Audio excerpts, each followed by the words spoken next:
I have some vinyl, and I'll go, to a couple people I know who have a lot of vinyl, and I'll get rips from them. But most of it's digital. It's like I don't understand these rules. You know what I'm saying? When people first started making beats, South Bronx, they were just going to get their parents' records because it's all they had, and they were just spinning a break, and they were using that for block parties and stuff. It was just what was available to them. You know what I'm saying? Vinyl is way expensive. It takes up a ton of space. You know what I'm saying? I live in North Jersey. I don't have the space in my apartment for stacks and stacks of vinyl. You know what I'm saying? Now, of course, there's something to be said about, like the process of digging through vinyl, and I really appreciate it for sure. But it's like, if it's available to us, why not go get it? The way that they had to go find what was available to them back when this whole shit was starting in the 70s and 80s, that's what we're doing now. You know what I'm saying? So I don't like these old crusty motherfuckers who come out here and they have all these hip hop rules and shit about where you can get your samples from, because that vinyl resource isn't always available to producers. You know what I'm saying? So I don't understand why people want to stifle creativity.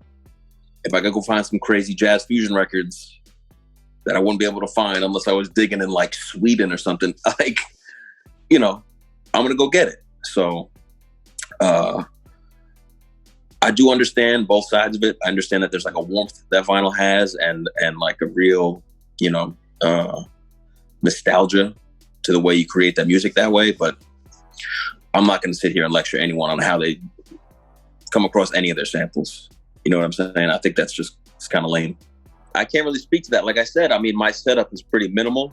I have a couple of controllers I use, but not really. I feel like there's like some techniques. There's some things that I do as soon as I hear a sample.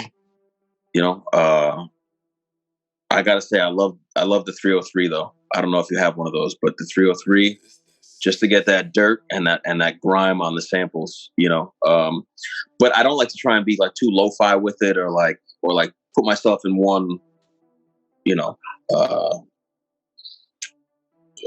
lane. You know what I mean? I really do love that sound, but I love a good like cracking drum like anyone else too.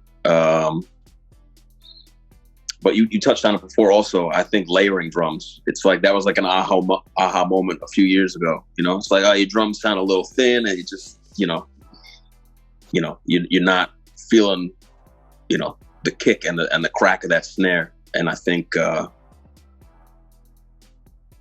just think a few little things like that along the way. I also don't want to give away too many secrets about how I manipulate my sound and stuff, because I think Logic is a really great program. And there's some stuff that you could do to like duplicate the sounds you can come up with, just in the DAW that you could do, on the 303. I feel like, it just depends on the sample. I let the sample guide me too. You know what I mean?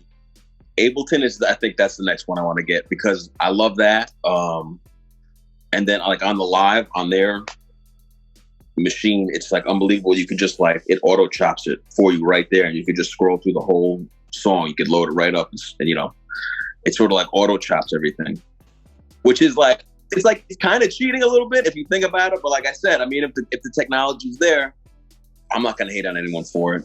You're still the one who was digging and found it, and figured out how to chop it and make it sound fly. Like, all the best.